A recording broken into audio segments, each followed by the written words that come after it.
More news about Alga, although this time about a town and not a political party. Court refused to consider the suit of Alga resident Tatyana Nazarova, the mother of the murdered in Uzbekistan long-distance truck driver, and successfully attempted to sue the president of the neighboring country, Islam Karimov. The next report has more.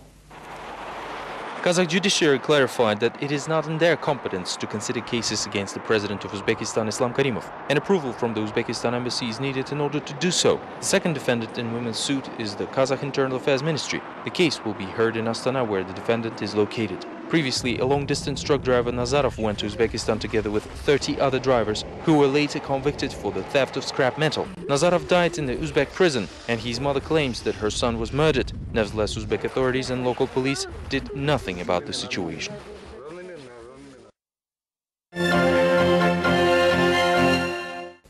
Does Russian Sberbank want to buy the entire BTA stock? No, it doesn't, says the chairman of Samruk-Kazyna Fund, Kairat Kelimbetov. The national fund offered the Russians to buy out 85% of BTA stock. However, Sberbank doesn't want to take responsibility for further fate of the Kazakh Financial Institute. The rest of the story is next.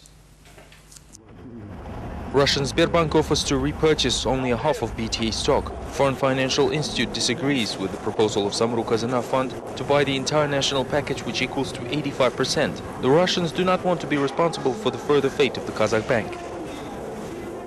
According to Sberbank, we have to share risks equally. Additionally, BTA should retain the possibility to receive state support. This is only a preliminary position of the Russian bank, as real negotiations will not begin until the mid-year. BTA Bank was nationalized exactly a year ago. On February 2, 2009, Samruk-Kazyna Fund made a follow-on offering for 78% of the bank's shares without even warning stockholders beforehand. Mukhtar Ablazov, the board chairman, was removed from his office. This is like what happened with English when a politically correct term African American came out of nowhere and settled without any decree. The same happened here with the term state support.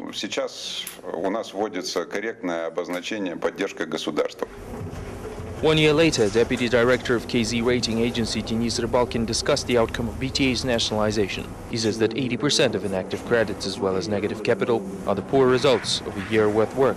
Sberbank is not interested in BTA even as a strictly political buyer. No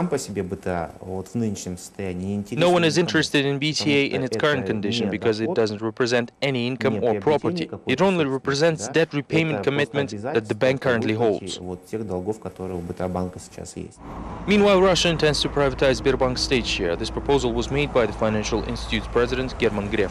The Russian government has yet to support the initiative, but it doesn't rule out the possibility either. Kazakh BTA and Samruk-Kazyna Fund will not be happy if such decision will be made, as they will have to restart their negotiations with Sberbank from the scratch. While Kazakh authorities say that the current crisis will end for the banking sector in 2010, analysts count losses. The level of the state financial aid for BTA and alliance banks has broken all possible records. These banks were forcibly nationalized a year ago. According to experts, their bankruptcy and subsequent failure of the entire financial system will be inevitable without competent management. In any event, even the last Kazakh hope, which is the possible purchase of BTA by Russian Sberbank, is vanishing fast. The government spends billions for what it calls a successful restructuring of BTA and alliance banks' debts, while experts say that such measures are very ineffective. 3 billion out of 10 have been spent already. At the same time, creditors had to accept the restructuring terms of restructure because there's no other choice. In this country, there is a criminal responsibility for non-repayment of assets. Thus, we had to choose the lesser of two evils. 1 year has passed since BTA and alliance banks were forcefully nationalized, or raided as regular people called it. An investment consultant, Andrei Sapunov, says that Kazakh authorities never anticipated the scale of consequences that followed. The state management appeared powerless in the crisis conditions, as proposed restructuring resulted in the closing of limits for Kazakh trade financing. Any failure of financial counter-agents that exist in the assets transfer chain might ruin a year of work, and $3 billion invested by the government will be lost. Astana is ready to sell its strategic assets to foreigners in order to save the situation. However, nobody wants to invest into Kazakh banks so far. Only desperate optimists seem to believe that Russian Sberbank will invest into BTA Bank. We're waiting for the decision of creditors. The decision to purchase a share in BTA Bank has not been made yet. Sberbank is carefully following the negotiations between BTA Bank and creditors, but it is not taking part in any active negotiations itself. Politics prevents Sberbank from openly stating its indifference towards BTA Bank. The decision can likely be voiced only after BTA's bankruptcy. Analysts do not rule out this possibility. The number of unreturned credits is growing, while deposits do not work. BTA and alliance banks operate only because they are fed money from Kazakh national treasury funds, as well as profits from the sale of oil and gas. However, the direct dependence of the state financial system on oil eliminates any chances of economical stability.